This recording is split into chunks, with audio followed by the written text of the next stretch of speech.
Ça sent le rappel, Maxime, non? Ça sent un rappel ça sent au moins individuel. Effectivement, on n'a pas entendu bon départ.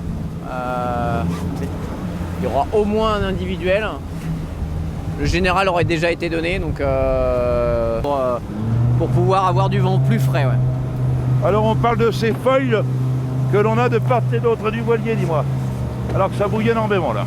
Ouais, effectivement, il y a un petit peu d'eau sur le bateau, même pour nous. Dense que l'air, donc ça veut dire qu'un bateau qui avance dans l'eau, il pousse 1000 fois plus de matière qu'une voiture, par exemple, qui avance dans l'air. Et donc grâce à ces feuilles, eh ben, on pousse moins d'eau et donc on avance plus vite. Pas bien de la haie qu'on a l'image là. Derrière, le Suisse Nils Palmieri sur Teamwork. Il y a beaucoup de mer, dis-moi. Hein. Ouais, effectivement, il y a du clapot là, on voit les bateaux qui montent sur les... Le de Saint-Brieuc, il la connaît par cœur. Ouais, effectivement, c'est son terrain de jeu. Il doit être content d'être ici et de prendre le départ de cette 51e solitaire du Figaro. D'œuvre, parce que la route est longue. Hein. 642 000 nautiques pour cette première étape, à proximité d'un des voiliers de la Bretagne. Crédit Mutuel de Bretagne, c'est le voilier de Loïs Perréard, le skipper Bretagne. TMB, Crédit Mutuel de Bretagne Performance. Derrière, juste derrière, on aperçoit la voile 9. Et ouais, Yann Eliès qui n'a pas beaucoup navigué cette année, mais au port du Légué. Et j'ai participé 8 fois au Grand Prix des multicoques de la baie de Saint-Brieuc. Alors c'est vraiment un terrain de jeu hyper chouette. Tout le tour des îles. Là, tranquillement, le clapot va mollir après derrière ça.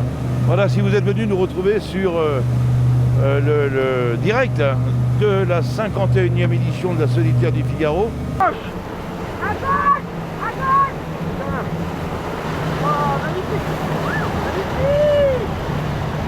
Ok, c'est beau! Regarde! On continue comme ça, on est très bien!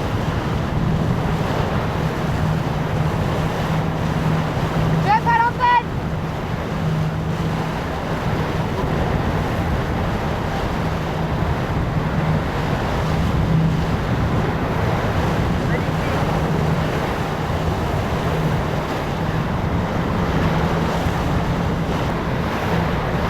Un peu de nez à droite, un peu de nez à droite.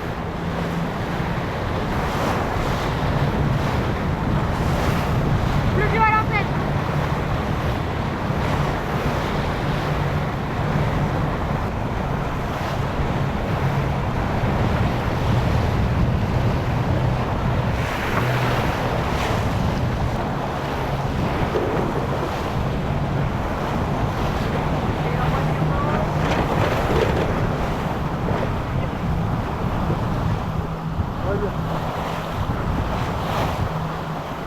Donc Guyot